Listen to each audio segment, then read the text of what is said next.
Kenapa orang Cina suka duit? Tengok, saya sekarang buat konten latar belakang. Bang, kenapa Cindo pada kaya-kaya? Menarik nih. Fun fact, saya juga Cindo sebenarnya. Cinta Indonesia. Saya pernah menyampaikan satu topik perantau lebih sukses daripada orang lokal.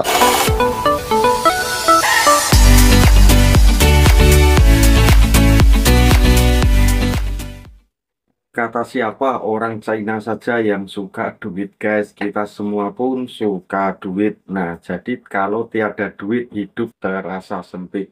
Terkadang juga ada ustadz yang berkata, jangan terlalu sibuk mengejar dunia. Itu ucap ustadz yang naik Pajero berbini dua. Kalau untuk orang yang pejuang-pejuang keluarga, orang-orang kecil kita ibarat pagi mencari, petang sudah habis, besok mencari lagi, petangnya lagi sudah habis, itu ibarat kayak gali lubang, tutup lubang, tidak ada namanya sibuk mengejar dunia. Karena hakikatnya lelaki bekerja mencari nafkah itu sebagian ibadahnya para lelaki untuk menafkahi anak dan istrinya, ataupun memenuhi kebutuhan keluarga. Nah, jadi sebelum saya mereaction, saya ucapkan Assalamualaikum warahmatullahi wabarakatuh. Jumpa lagi dengan saya Ridwan Channel. Apa kabar sahabat-sahabatku? Semoga keadaan kalian baik-baik saja, dimurahkan rezeki, dipanjangkan umur, dan selalu diberikan berkah kesehatan juga dalam lindungan Allah Subhanahu wa Ta'ala. Amin ya Rabbal Alamin. Nah, jadi yang saya ingin sampaikan ini adalah bentuk video edukasi dan reaction bila mana pada kalian yang selalu memikir ataupun memandang konten-konten dari sisi negatif, apapun kontennya pun pasti negatif. Di sini saya sarankan jauhkan dari pikiran negatif, kita selalu stay pikiran positive thinking agar kita selalu bisa menemukan kedamaian hati. Oke, seperti apa videonya? Ayo kita saksikan dari penyampaian orang China Malaysia. Kenapa orang Cina suka duit? Kenapa orang Cina suka duit? Tengok, saya sekarang buat konten latar belakang pergi shopping. So dalam kaum Cina, konsep tradisional muka dalam budaya Cina itu sangat penting, di mana kejayaan kewangan dan harta benda dilihat sebagai tanda penghormatan dan kekaguman. So jadilah kita mesti beli benda yang baru-baru. So kita Cina mesti ada rumah, mesti ada kereta, barulah nampak sukses. So kini ini diajar mesti mencapai kejayaan kewangan yang ketara melalui kerja keras dan keazaman. Tak boleh malas-malas, mesti kerja keras. Tak boleh bazir duit. Kepentingan menabung dan berjimat cermat dalam budaya Cina itu sangat penting, yang menghargai dapat menjara diri dan keluarga dari segi kewangan. Saya kerja, wife beli barang. Faham? Okey. Penekanan kepada kejayaan pendidikan dan kejayaan yang sering dikaitkan dengan kejayaan kewangan. Okey, so mesti belajarlah. Mesti belajar betul-betul, bukan pergi sekolah mesti dapat A. So, orang Cina suka orang mesti pandai, tak boleh ada orang bodoh yang boleh kaya. So mesti pandai. Okey, so belajar. So kita mesti ada keinginan untuk meningkatkan taraf hidup dan menyediakan untuk generasi akan datang. Keluarga macam mana? Akan hidup selesa ke? Keluarga tak selesa, you hidup mesti susah. So mesti bekerja keras. Kuasa tu datang dari mana? Kepercayaan budaya terhadap kuasa wang untuk membawa tuah dan kemakmuran. Tak pergi Europe, pergi Turki, pergi Santorini, pergi Jepun, keinginan untuk mendapat mengembara dan mengalami perkara baru yang selalunya memerlukan tahap sumber kewangan tertentu. So money is everything, ya. Bangga kerana kita dapat menjaga kewangan keluarga. So itu kaum Cina. Kepercayaan bahawa kejayaan kewangan tu adalah cara untuk mengukur nilai dan kejayaan seorang dalam hidup. Tak ada duit, maksud you tak kerja lah. Itu senang saja. So, you suka duit tak? Bang, kenapa Cindo pada kaya-kaya? Menarik nih. Fun fact, saya juga Cindo sebenarnya. Cinta Indonesia. Tapi kenapa orang Cindo banyak yang kaya? Sesampainya sama Sinbisi dan Jalan Tikus. Pertama, kita lihat sejarah. Dulu banget, orang-orang Tionghoa datang ke Indonesia buat dagang. Makanya nggak sedikit orang Tionghoa yang mewarisi usaha orang tuanya. Kayak toko bangunan, restoran, dan sebagainya. Jadi pada jago dagang, pinter nyari cuan. Udah gitu, mereka suka nabung. Biasanya hemat dan diperhitungin tuh pengeluaran. Uang ditaruh di bank atau investasi. Dan biasanya sih low-key. Nggak berusaha ngasih makan gengsi. gengsi. Coba aja kamu ke mall, lihat cici-cici pakai celana pendek, setelah jepit, tapi tasnya Chanel, puluhan juta. Atau ke bank, lihat koko-koko pakai celana pendek, setelah jepit, tapi nasabah prioritas. Walaupun begitu, nggak semua cindo kaya ya. Ada juga yang pas-pasan, jadi nggak bisa disamaratakan. Kalau menurut kamu gimana? Kenapa cindo bisa kaya? Wow, memang ada betulnya juga guys. Kita sebagai orang Muslim, bila mana ada konten orang Cina lah, ataupun selain non-Muslim lah. Ini di sini saya bukan untuk isu perkauman, hanya sedikit meluruskan pola pikir kita, sisi pandang kita terhadap lingkungan sekitar. Kenapa orang China itu di sistem perdagangan ataupun niaga, dia sangat konsisten. Bila mana dia ada balance ataupun kembalian uang, entah itu 50 sen ataupun 10 sen ataupun bahkan 5 sen, itu dibagi guys. Bahkan dia orang kalaupun beli kurang uang berapa sen pun dia konsisten kasih penuh sesuai harga yang telah ditetapkan. Akan tetapi kalau orang kita Muslim itu sudahlah sedikit saja tak apa macam itu. Di sini konsisten dalam hukum niaga itu sudah beda antara orang Islam dan orang Cina. Ini bukan terkaitkan antara halal atau haram, bukan guys. Di sini bukan saya membahas antara halal dan haram, bukan.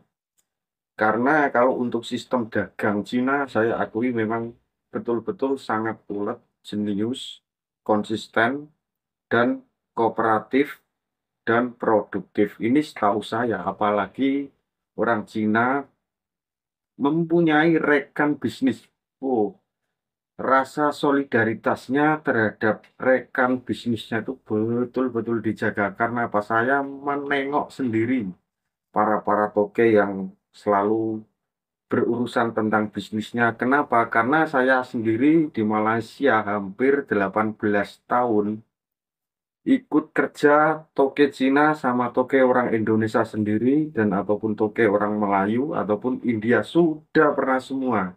Jadi saya di sini itu bukan untuk membandingkan, hanya sedikit memahami warna berbisnis ataupun karakter berbisnis ataupun karakter seorang bos terhadap kuis macam apa. Ini memang ada perbedaan di perjalanan saya selama bekerja di Malaysia guys. Di sini saya bukan untuk membedakan, hanya sedikit sharing kepada kalian cerita saya, lika-liku saya selama bekerja di Malaysia.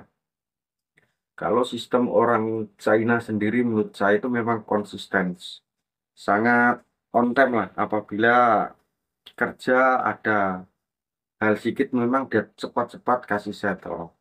Dia tak mau semacam dia punya marka kerja itu turun. Dia sangat-sangat menjaga. Jadi seperti itu.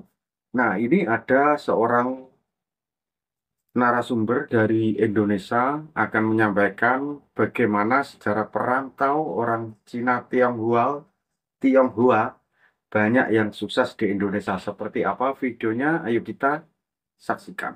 Saya pernah menyampaikan satu topik perantau lebih sukses daripada orang lokal. Ini kalau kita lihat ya, kenapa misalnya konglomerat Indonesia hampir semuanya berasal dari Tiongkok atau keturunan Tiongkok. Baik yang langsung dari sana ataupun keturunan dari sini. Kenapa? Karena mereka perantau. Kenapa orang Makassar itu sukses-sukses di daerah di mana mereka berada, terutama di pesisir-pesisir, karena mereka merantau. Kenapa orang Madura itu sukses-sukses di tempat mereka merantau, walaupun kerjaannya ada yang ngumpulin bahan bangunan dan sebagainya. Jadi intinya begitu. Soalnya Pak, saya pun kalau nggak merantau mungkin saya tidak sesukses sekarang. Dengan merantau itu satu, kita punya mentality tidak tergantung kepada saudara. Tuh, kalau kita di kampung sendiri nggak mungkin lah nggak makan, walaupun nggak ada pekerjaan. Sehari ini di saudara ini, besok dinumpang di sini nginep 2 malam, besok sini nggak bakal mati kita. Tapi kalau di rantau, kalau kita dan di rantau kita nggak punya saudara, kalau kita nggak punya pekerjaan mati kita. Nomor 2, dengan merantau itu kita bisa mendapatkan pengalaman yang tidak ada di kampung, betul? Nomor 3, dengan merantau kita bisa dapat pengetahuan yang tidak ada di kampung kita. Itulah kita kuliah, kenapa harus keluar dari kota kita. Saya dari Palembang, saya kuliah di STAN, saya kuliah di Amerika, mendapatkan hal baru yang tidak ada di kampung kita. Nomor 4 itu apalah? Mentality bahwa kemampuan untuk survive itu jauh lebih hebat daripada kita yang ada di kampung. Jadi itulah sebabnya kenapa perantau itu rata-rata lebih sukses dari orang yang tidak merantau. Anda lihat orang-orang Padang ya, orang-orang dari Minang, wah di rantau rata-rata sukses karena itu tadi, Pak, yang lebih tinggi gitu, dan kemudian yang tadi dia dapat ilmu baru, dapat apa, pengetahuan baru, dan dapat teman baru. Kenapa? Kalau Anda mau kaya, kalau mau sukses, network teman itu adalah satu hal yang penting, yang lebih besar daripada Anda. Wow, dialognya sangat menginspirasi para perantau, guys. Ini saya akan sedikit tambahkan mengenai perantau. Kalau orang perantau itu rata-rata sukses. Sukses itu bukan terus melebihi dari orang pribumi, bukan, guys. Setidak-tidaknya perantau itu hidupnya pasti ada perubahan. Misal kata, dari sebelum merantau dia hanya bisa membeli basikal. Ini contoh. Nah, ketika dia merantau, pasti mindset dia akan fokus kepada masa depannya. Saya merantau itu niatnya apa, nyari apa. Nah, setelah merantau, dari yang naik basikal, naik lagi ada perubahan, pakai naik motosikal. Jadi, simple contoh seperti itu, guys. Kita sebagai perantau itu mesti kena prihatin, guys. Karena apa? Jauh dari keluarga, ingin menjadi tulang punggung yang memang betul-betul dibutuhkan, memang betul-betul bisa memenuhi kebutuhan keluarga, guys. Kalau para perantau, saya sedikit memberikan kata-kata buat kalian. Kita itu memang tidak terlahir dari keluarga orang kaya. Kalaupun bisa, semoga para anak rantau bisa melahirkan keluarga kaya dari kalian. Jadi seperti itu. Tidak ada yang tidak mungkin, karena di dunia ini bila mana sudah menjadi hokinya, apapun pasti akan tercapai. Yang penting kita kena sabar, giat, berpikiran positif, kerja yang betul-betul fokus menata masa depan. Semoga apa yang kalian harapkan ke depannya semoga cepat terwujudkan.